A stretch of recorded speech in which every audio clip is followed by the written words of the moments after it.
Dear Patriots, before the news starts, please subscribe to our patriotic channel by clicking the subscribe button. Give us a thumbs up to this video.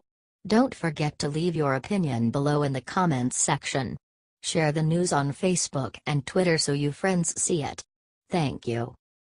Pants on fire. Paul Ryan just told a huge lie about Trump's DACA plan. Paul Ryan keeps lying, and it's hindering Trump's efforts to make America great again.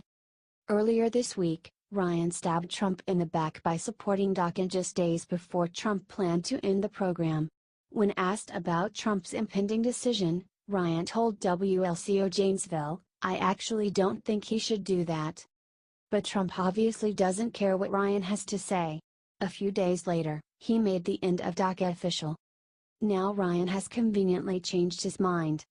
In a press conference scheduled after Trump's announcement, Ryan stated plainly, President Trump was right in his decision to end DACA. Ryan said the right thing, but judging by his past comments, he obviously doesn't believe it. So when will Paul Ryan stop lying or admit that he doesn't support the president? This is the man Trump must trust with his administration's agenda, and Ryan has proven himself to be completely unreliable in that regard. What do you think? Is Paul Ryan spineless or a liar? Share and comment with your pick.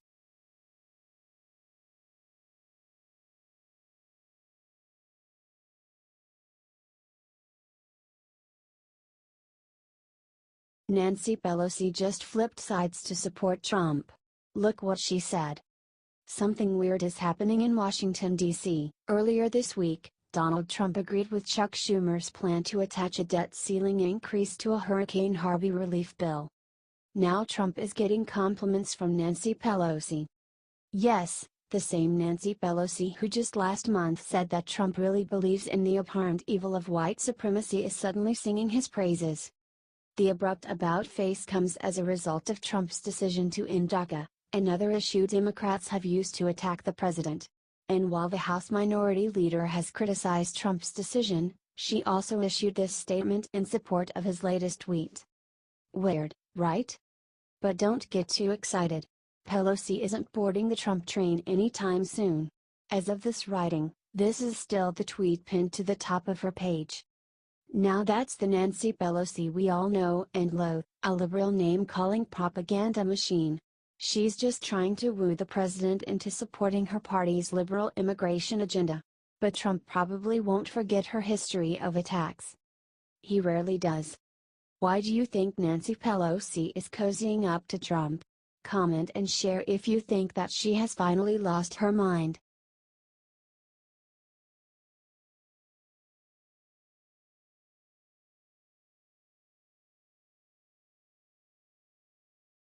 First Lady Showdown. Melania was just insulted in the worst way ever.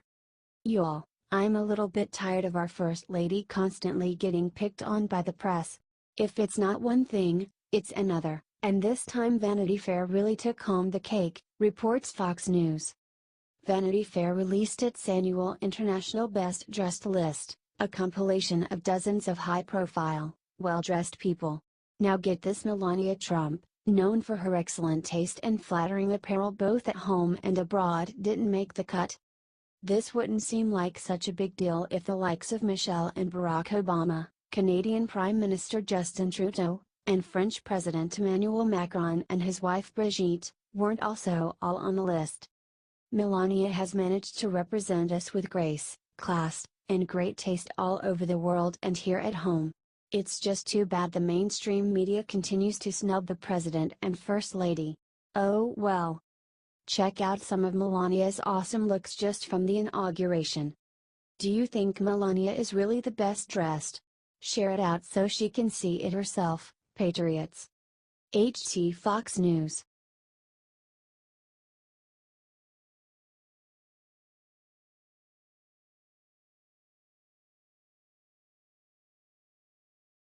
Impossible. Senate just rejected Trump's hurricane relief and passed something even bigger. It looks like President Donald Trump has inspired the people in Congress to go the extra mile for the people they represent. Remember how Trump just negotiated that hurricane relief package of $8.9 billion with the Dems? Yeah, Not anymore.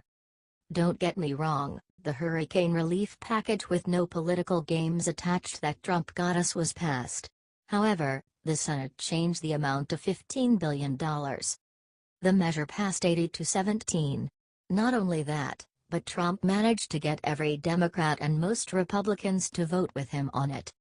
This is an absolutely unprecedented display of bipartisanship, and it is all thanks to the leadership of President Trump. When the first hurricane relief bill was proposed, the Republicans wanted taxes attached and the Dems wanted DACA attached. Trump put his foot down and said, "No way." He was not gonna let the American people, his people, suffer for some stupid political games. He took Pelosi and Schumer to his office, and within no time he had them all agreeing to put America first. What happened today is a lesson America needs to learn. We can work together to achieve great things if we put our country before ourselves. Help share this out and let the world see what winning looks like.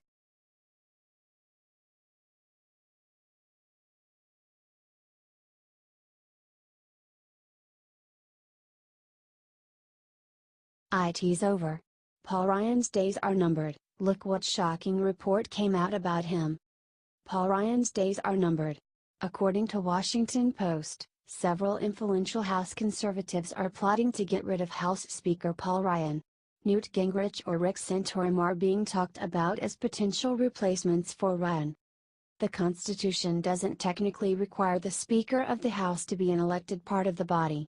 The chances are slim, but the fact that there are even talks about it means that Ryan is on shaky ground. Here is a Ryan mad that Trump is forced to take a deal with the Democrats. Recently Paul Ryan said that he wanted the Dreamer amnesty to continue. Republican leaders have literally not passed anything, but they are fighting for the rights of illegal immigrants. The push is being led by Representative Mark Meadows, RNC, who is the chairman of the House Freedom Caucus. Steve Bannon is also pushing for Ryan to be removed along with Representative Jim Jordan, Republican Ohio, according to people close to the discussions. Breitbart reported recently that Paul Ryan is as unpopular as Nancy Pelosi. The NBC News poll reveals that Paul Ryan is now totally bombing. 63% of people see Paul Ryan unfavorably while 64% of people see Pelosi in a negative light. Share this if you think that it's time to kick all the RINO Republicans to the curb. Trump is working with Democrats because the Republicans in Congress can't get anything done.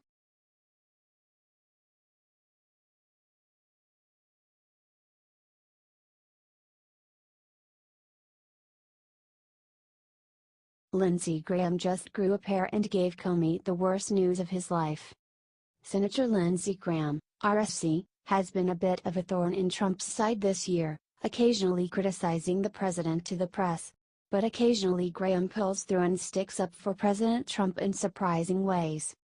On Thursday, Graham got on Fox News and said he wants former FBI Director James Comey to testify again.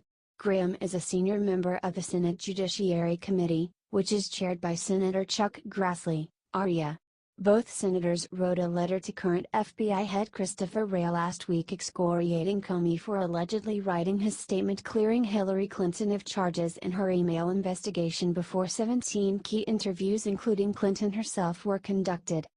Comey testified to the Judiciary Committee earlier this year, but the new revelations suggest he needs to come back to the committee, according to Graham. Graham also said of the new Comey revelations, "That doesn't add up, and I smell a rat here." Graham is determined to find out if Comey decided to decline charges against Clinton before he even interviewed her or her top aides, and Graham also suspects the reason he declined charges could be even more egregious. Real reason may have been some email between the DNC and the Justice Department about the scope of the Clinton investigation. Boom. Honestly, Graham has his issues, but he has power on the Judiciary Committee, and if he can get Comey to testify and explain these egregious accusations, that is fine by me. H.T. Washington Examiner.